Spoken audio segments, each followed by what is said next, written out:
Shalom Papitaya dan teman-teman 19 Indi, selamat pagi. Mari kita sama-sama mempelajari kritik sastra. Pada saat ini, kami kelompok 2 akan membahas mengenai landasan teori dan pendekatan kritik sastra. Kelompok 2 beranggotakan Elizabeth Sabono, Ersa Putrisari, Ruth Cecilia Ajeng, dan Tiara Hutauruk. Selamat mendengarkan. Pertama-tama, mari kita bahas mengenai landasan teori. Secara harafiah, landasan teori adalah sebuah konsep dengan pernyataan yang tertata rapi dan sistematis memiliki variabel dalam penelitian karena menjadi landasan yang kuat dalam penelitian yang dilakukan.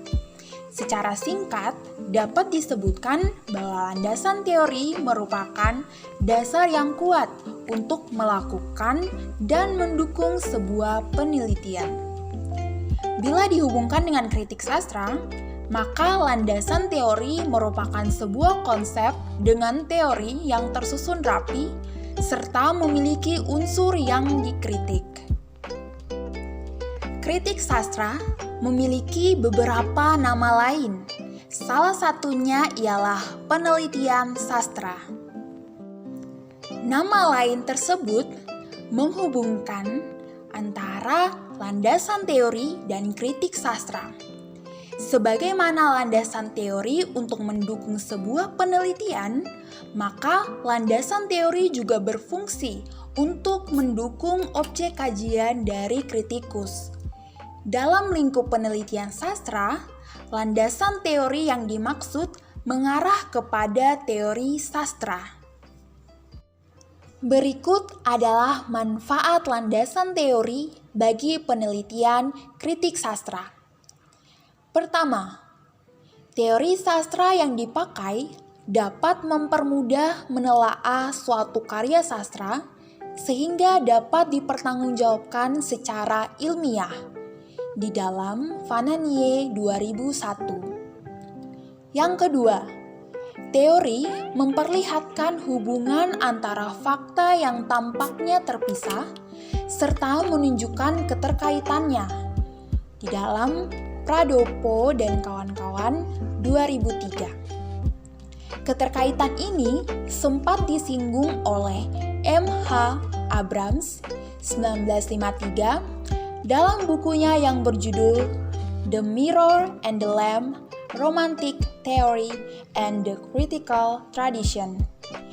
Ia mengemukakan kerangka teori sastra yang menunjukkan keterkaitan antara realita dengan karya sastra. Teman-teman dan Papitaya dapat melihat kerangka teori sastra yang telah dikemukakan oleh M.H. Abrams. Teori ini disebut sebagai teori universe. Melalui kerangka teori ini, kita dapat melihat bahwa karya sastra berhubungan dengan realita, berhubungan dengan penulis, serta berhubungan dengan pembaca. Sehingga kerangka ini mendukung manfaat yang kedua, yaitu memperlihatkan hubungan antara fakta yang tampaknya terpisah serta menunjukkan keterkaitannya. Manfaat landasan teori bagi penelitian yang ketiga, menurut Habib 2005, mengatakan bahwa teori merupakan penjelasan sistematik dari sebuah kritik sastra. Yang keempat, mengubah kritik yang bersifat personal menjadi ilmiah. Sebelumnya kita sudah mempelajari bahwa salah satu ciri kritik sastra yaitu bersifat objektif, yang mana peneliti yang memiliki pendapat atau pandangan yang subjektif ketika menganalisis karya sastra berdasarkan teori-teori yang sudah diakui, maka pendapatnya akan berubah menjadi pendapat yang objektif ataupun ilmiah. Berkaitan dengan kerangka yang dipaparkan oleh teman saya Elis pada poin kedua, memuat konteks situasi sastra sekaligus teori sastra dan pendekatannya dalam meneliti karya sastra. Menurut Abrams, ada 4 komponen utama atau sudut pandang dalam mempelajari karya sastra. 4 komponen itu yang pertama, universe atau realita kehidupan. Karya sastra merupakan cermin kehidupan masyarakat. Nah, ketika pembaca membaca sebuah karya sastra akan mendapatkan sebuah insight ataupun kesan. Sehingga karya sastra ini merupakan mimesis kehidupan. Yang kedua, work atau karya sastra itu sendiri. Karya sastra yang dilahirkan memiliki struktur pembangun. Yang ketiga, artist atau pencipta karya sastra. Pengarang menghasilkan karya dari berbagai ide, pemikiran, perasaan, pandangan, gagasan, sehingga pengarang mengekspresikannya dalam bentuk karya sastra. Yang keempat, audiens atau pembaca. Pembaca adalah penikmat karya sastra. Nah, keempat komponen ini akan menjadi sebuah dasar dalam kita mempelajari pendekatan-pendekatan yang akan kita bahas selanjutnya. Abrams membagi pendekatan kritik sastra atas 4 jenis, yaitu mimetik, objektif, pragmatik, dan ekspresif. Ekspresif adalah pendekatan yang menekankan pada peran penulis, mimetik memfokuskan pada cerminan dari semesta, pragmatik yang menekankan pada peran pembaca, dan objektif yang memfokuskan pada karya sastra itu sendiri. Pada masa romantik, pendekatan ekspresif lebih menonjol. Pendekatan objektif begitu melesat dengan kaum strukturalisnya. Aliran Marxis tentang sosial membuat pendekatan mimetik yang menekankan pada imitasi atau peniruan menjadi minat utama dalam pengkajian. Mimetik menurut Abrams sebagai kajian yang paling primitif dibandingkan yang lainnya. Mimesis sebagai konsep pada dasarnya merujuk pada prinsip dasar dalam seni, di mana seorang seniman menciptakan karya dengan menyalin dari alam. Dengan kata lain, teori mimesis seni terutama didasarkan pada asumsi bahwa segala bentuk seni representatif adalah salinan alam. Plato mencoba mengaitkan mimetik dengan imitasi atau tiruan. Bagi Plato, mimetik terikat dengan ide penciptanya. Ide tersebut tidak dapat menghasilkan tiruan yang sama.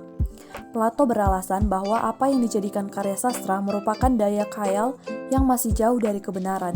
Sebagai contoh, wujud meja adalah suatu ide yang otentik, sementara tukang pembuat meja meniru dalam dunia ide. Hasil tiruan ini tidak dapat menyamai dengan meja yang ada di dalam ide. Meskipun meja hasil tukang kayu belum mendekati aslinya, tetapi masih lebih mendekati kebenaran bila diperbandingkan dengan hasil yang dilakukan oleh penyair. Gagasan Aristoteles tentang mimetik menunjukkan cara di mana suatu tindakan yang ditimbulkan, tetapi tidak sebenarnya dilakukan, menyamai fitur penting dari semua tiruan. Setiap mimetik adalah kebangkitan dari suatu tindakan yang benar-benar terjadi, yang tidak benar-benar dilakukan, yang hanya memberikan ilusi berlangsung. Paul Ricoeur berkomentar bahwa mimetik adalah poiesis, yaitu perbuatan demi suatu hasil di luar perbuatan itu.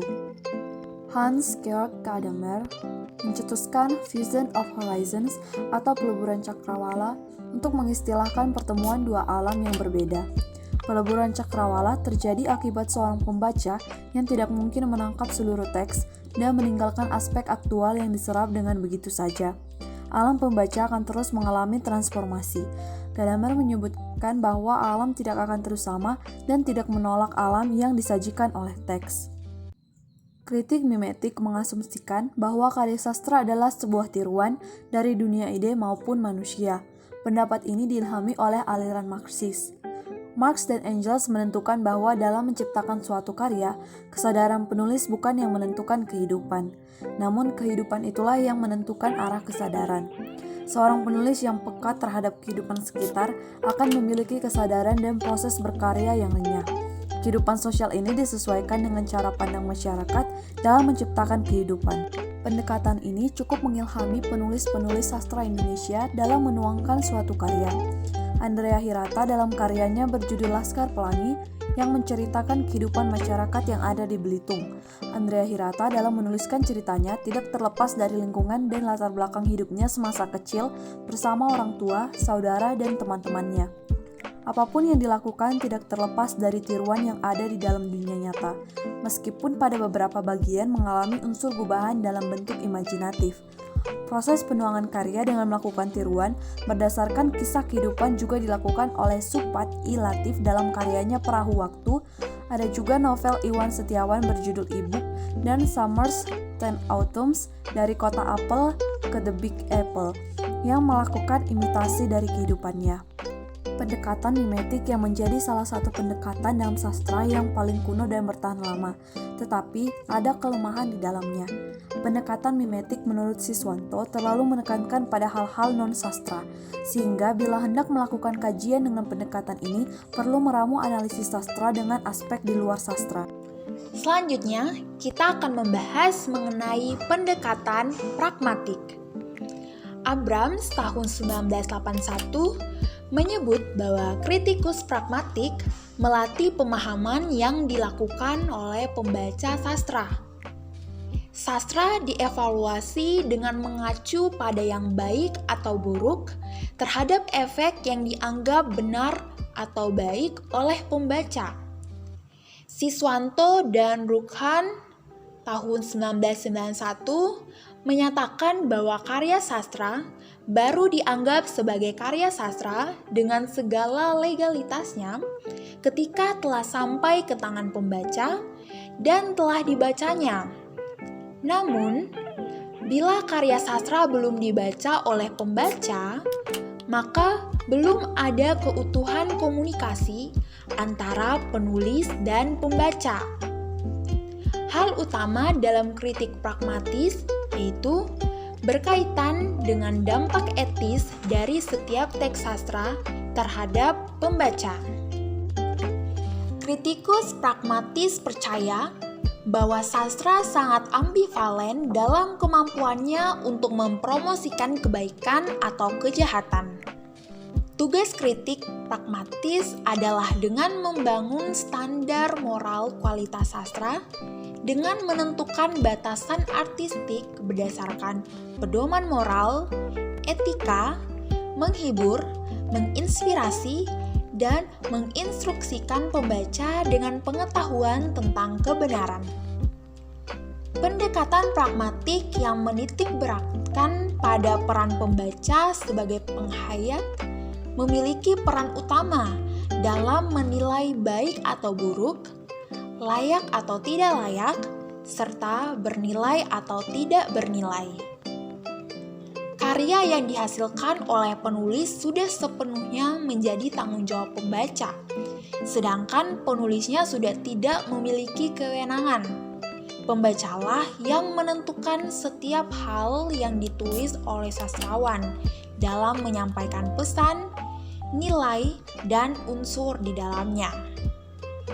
Selden 1961, Aminuddin 1987. Respon atas karya tersebut sepenuhnya menjadi kewenangan seorang pembaca. Pembaca dapat memberikan respon dengan membuat ulang, merekonstruksi aspek yang baru, mencatat, atau menilai karya tersebut. Bahkan, pembaca berwenang untuk meninggalkan reaksi negatif dengan tidak membacanya lagi, marah, kesal, dan lain sebagainya. Endra Suara 2013. Pembaca akan memaknai berbeda pada karya yang sama. Inilah yang menjadi celah dalam pendekatan pragmatik ataupun teori resepsi sastra. Pembaca yang memiliki horizon harapan atau skemata yang baik tentu akan berbeda dengan pembaca yang dalam tanda kutip biasa saja. Hal itu pula yang disampaikan Damono tahun 1983 bahwa masing-masing kritikus akan melahirkan kritik yang berbeda meski telah membaca sajak yang sama. Pendekatan ekspresif dalam sastra. Pada abad ke-19, penekanan bergeser ke penyair, dan puisi menjadi luapan spontan perasaan kuat si penyair. Dalam hal ini, karya seni atau sastra pada dasarnya adalah internal yang dibuat eksternal. Karena itu, ketika seorang kritikus melihat seni dalam hal kecemerlangan, dia menggunakan teori ekspresif. Kehadiran penyair dalam karya sastra memiliki kedudukan yang sangat penting, karena tanpa adanya pengarang, tentu karya sastra tidak akan lahir. Di balik sebuah teks sastra yang ditulis oleh sastrawan, tentu akan terdapat tujuan di dalamnya. Disitulah pengarang menentukan teks yang ditulisnya sebagai suatu karya yang mengandung nilai atau bukan, bahkan ideologi yang ditanamkan. Dengan pandangan ekspresif baru tentang seni atau sastra, tugas utama seniman atau penulis tidak lagi berfungsi sebagai cermin yang mencerminkan hal-hal luar, tetapi mengeksternalisasikan hal-hal yang ada di internal serta menjadikan kehidupan batin seseorang sebagai subjek utama penciptaan karya. Abrams memberikan gambaran tentang evolusi estetika barat yang terjadi hingga saat ini. Pada zaman Plato dan Aristoteles, penyair adalah penyair mimesis, dan peran serta instruksi pribadi mereka dihalangi seminimal mungkin. Pada era Helenistik dan Romawi, penyair memiliki tipikal pragmatis yang berusaha untuk memuaskan publik, mematuhi aturan kesopanan, dan menyesuaikan dengan permintaan pasar. Dari tahun 1800 hingga 1900, penyair khususnya di Inggris dan Jerman adalah tokoh yang menang dan meyakinkan dirinya sendiri bahwa tugasnya adalah mengekspresikan kepada dunia kejeniusan batin mereka sendiri. Dalam perkembangan sastra Indonesia, pendekatan ekspresif dapat dikatakan kurang laku atau kurang diminati bila dibandingkan dengan pendekatan sastra lainnya. Tidak banyak para ahli kesusastraan Indonesia yang menggunakan pendekatan dan jenis kajian ekspresif ini. Faktor ketekunan, jarak dengan penulis, dan kemampuan menyelami setiap bentuk karya menjadi penyebab kurangnya minat ahli sastra dalam menggunakan pendekatan ini. Di Indonesia, hanya beberapa saja yang dapat dijumpai dalam menggunakan kajian ini. Misalnya disertasi karya Wahyudi Siswanto yang berjudul Memahami Budi Dharma dan Karya Sastranya. Dalam tulisan tersebut, Wahyudi mencermati sosok Budi Dharma melalui proses-prosesnya dalam meluapkan ekspresi ke dalam bentuk tulisan. Pendekatan ekspresif ini dapat dikatakan memiliki keterkaitan dengan sosial dan psikologi penulis. Ketika membaca puisi-puisi Zawawi Imron, kita akan menemukan suasana laut yang merupakan asal tempat kelahirannya di Madura. Latar sosial inilah yang mempengaruhi Zawawi Imron hingga mampu meluapkan ekspresi kemaduraannya yang begitu mendalam. Pendekatan ekspresif ini yang menekankan pada peran penulis mendapatkan kritikan dari kaum formalis, strukturalis, dan pragmatis. Mereka menganggap bahwa karya yang dihasilkan bukan dari unsur otonom di dalamnya, tetapi pada diri penulis. Pendekatan selanjutnya yaitu pendekatan objektif. Abrams mengungkapkan bahwa pendekatan objektif memandang karya sastra terlepas dari semua titik acuan eksternalnya, menganalisisnya sebagai entitas mandiri yang dibentuk oleh bagian-bagiannya dalam hubungan internal mereka, dan berangkat dari menilainya semata-mata dengan kriteria intrinsik dengan mode keberadaannya sendiri. Dalam kata lain, pendekatan objektif ini memandang bahwa karya sastra itu berdiri sendiri atau berdiri bebas terlepas dari hubungannya dengan ekstrinsik, baik itu dari penyair, audiens, atau pembaca, atau dengan dunia lingkungan.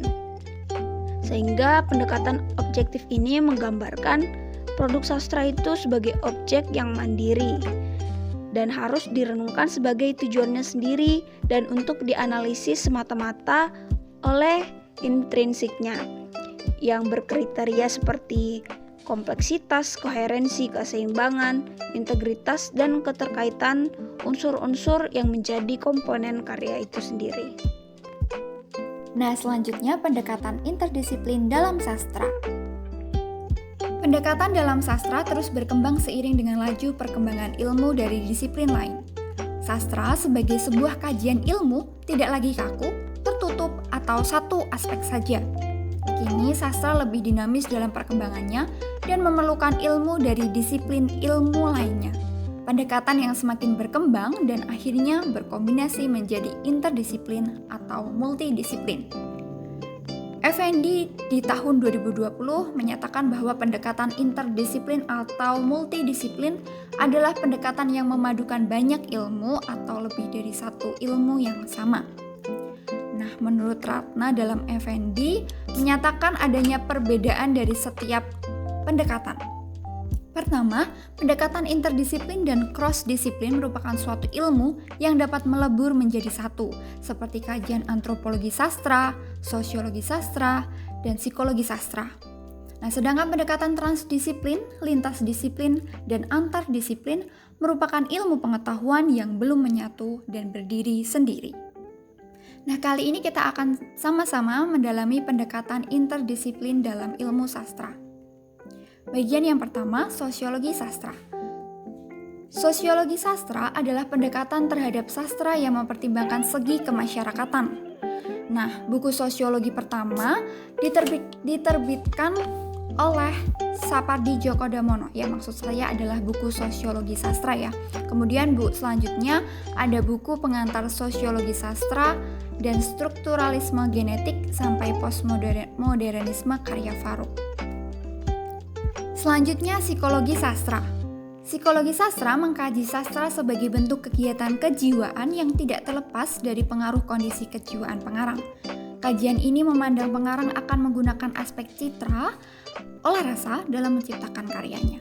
Nah, psikologi sastra memiliki 4 perspektif dalam kajiannya. Yang pertama, kajian psikologi pengarang sebagai penulis karya. Yang kedua, kajian proses kreatif pengarang. Dan yang ketiga, kajian teori psikologi pada karya. Dan yang terakhir, kajian pada pembaca sebagai dampak membaca karya sastra. Dibandingkan dengan pendekatan sosiologi sastra, psikologi sastra dapat dikatakan berkembang agak lambat. Kajian mengenai psikologi sastra mayoritas menggunakan teori-teori yang dikembangkan oleh negara barat seperti teori yang dicetuskan oleh Freud, Lacan, Girard, dan Maindrup. Buku-buku psikologi sastra kurang menjamur di kalangan masyarakat. Nah, faktornya karena sulit berkembangnya psikologi sastra ini tidak terlepas dari sulitnya mengklasifikasikan antara individu dengan masyarakat. Kemudian kurangnya teori psikologi dan anggapan bahwa sosiologi sastra telah mempelajari kejiwaan. Nah, berikut adalah contoh buku psikologi sastra dalam kesusastraan Indonesia. Selanjutnya, antropologi sastra. Antropologi sastra adalah penelitian terhadap pengaruh timbal balik antara sastra dan kebudayaan. Ada 2 titik berat dari antropologi sastra. Yang pertama, melihat estetika dari tulisan-tulisan etnografi yang berbau sastra, dan yang kedua, melihat karya sastra dari aspek budaya masyarakat. Nah, berikut adalah contoh dari buku antropologi sastra. Selanjutnya adalah sport literature. Pendekatan sastra yang memadukan olahraga adalah pengertian dari kajian ini. Nah, pendekatan ini muncul karena adanya peran Jennifer Hargreaves dan Ian McDonald pada tahun 2000 yang menulis buku Cultural Studies and the Sociology of Sport, Handbook of Sport Studies. Berikut adalah daftar referensi yang kami gunakan untuk menyiapkan materi presentasi kami ini. Demikian presentasi dari kami. Atas perhatian Bapak dan teman-teman semua, kami kelompok 2 mengucapkan terima kasih.